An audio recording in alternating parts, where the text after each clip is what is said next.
Welcome to the AFR Saints channel, where we provide you daily content on your favorite team, the New Orleans Saints. Do us a favor and hit that subscribe button. Be sure to leave your comments below and smash that like button. Who dat? We are seeing like tons and tons and tons of NFL drafts, mock drafts, and I think one of the most common things we're seeing, we got to do Muse as a mock draft roundup soon. I would love to see if there is a growing consensus among people putting out mock drafts right now of who they have the Saints taking, because what you're starting to see more and more and more is Shedeur Sanders at 9. Well, Nate Tice at Yahoo put out his mock draft today, and I think this is actually something that is the most realistic thing to happen. He's got Cam Ward 1 to Tennessee. He's got Travis Hunter 2 to Cleveland, which I think a lot of us think is going to happen. He's got Armand Membu, the offensive tackle out of Missouri, going 3 to the Giants. I don't know that I believe that's going to happen, but he has Abdul Carter 4 to New England. But what's interesting is as you go down, Mason Graham, Ashton Genty, Teteroa McMillan, Mykel Williams 8 to Carolina, and then he's got Shamar Stewart going 9 to New Orleans. If you're curious, Will Campbell 11 to the Niners. And then maybe the most interesting part of this, which would really shake up the draft, is he has Shedeur falling all the way to 21. Now, that wouldn't stun me if that happens. I mean, Aaron Rodgers took a tumble into the 20s. Kenny Pickett took a tumble in his draft. Like, it happens. Like, quarterbacks that many think are going to go at the top of the draft get past that first wave. Teams don't reach for a quarterback in that necessary spot, and it can manifest that way. But what's interesting, of course, the draft is going to start at 3 with the Giants, with whatever they do. If they take Shedeur Sanders at 3, which they very well might, if they go best available and Shedeur gets past New Orleans, which could happen, the Saints could take best available.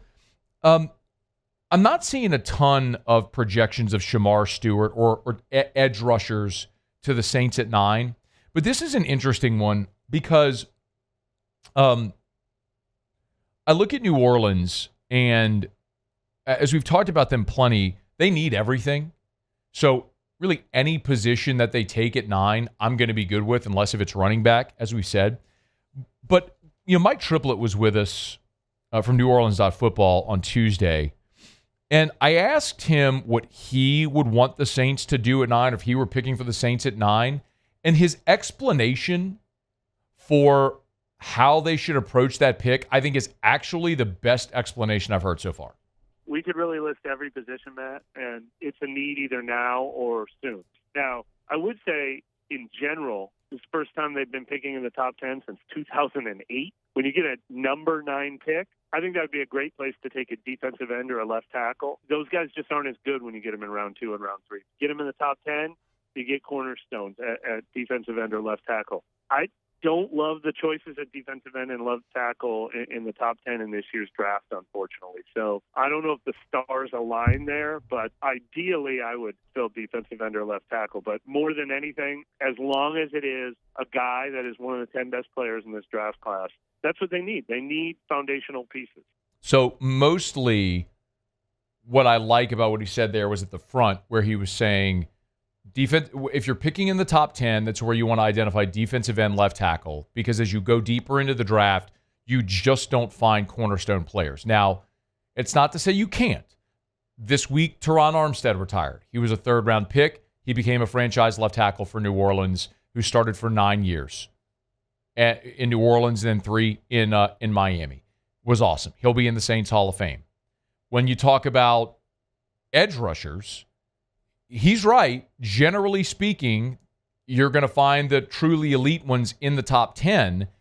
But I went and looked up the top 10 edge rushers. The top 10 sack leaders in the NFL in 2024. You want to rattle them off? Rattle off names. Muse and Pauly. Top 10, any order, I don't care. Just rattle off the names who you think were in the top 10 edge rushers in 2024 in the NFL.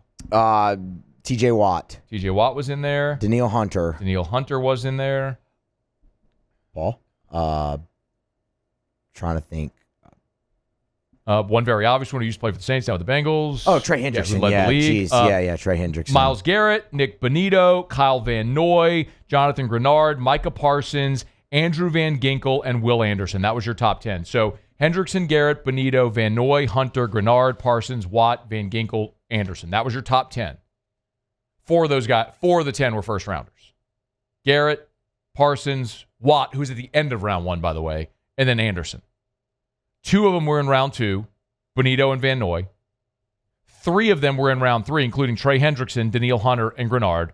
And then you had a 5th round pick. Andrew Van Ginkel was a 5th rounder. So all that to say, yes, typically you're going to find the elite edge rushers at the top of the draft.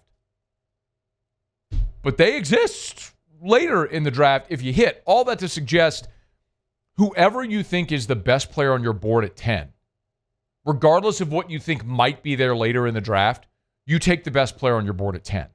And I think where I'm leaning is I doubt very seriously that for New Orleans, and I may be dead wrong because I don't know what they're thinking, what their approach is, any of that. But I think if you look at a board, like if they have 1 to 500, right, just ranking players, not by position, just like a power ranking, a big board, I doubt very seriously that Shedeur Sanders is in the top 10 players in this draft on the Saints board or any team's board.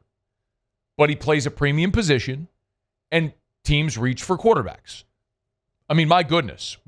Earlier this week, we rattled off the name of every first-round pick at quarterback over the last 15 years. And, boy, there was a lot of Blake Bortles and Jake Locker and E.J. Manuel and Tim Tebow. There was an awful lot of that.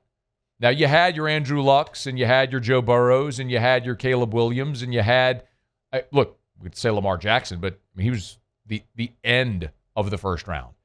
But all that to say, like, maybe they reach for a quarterback.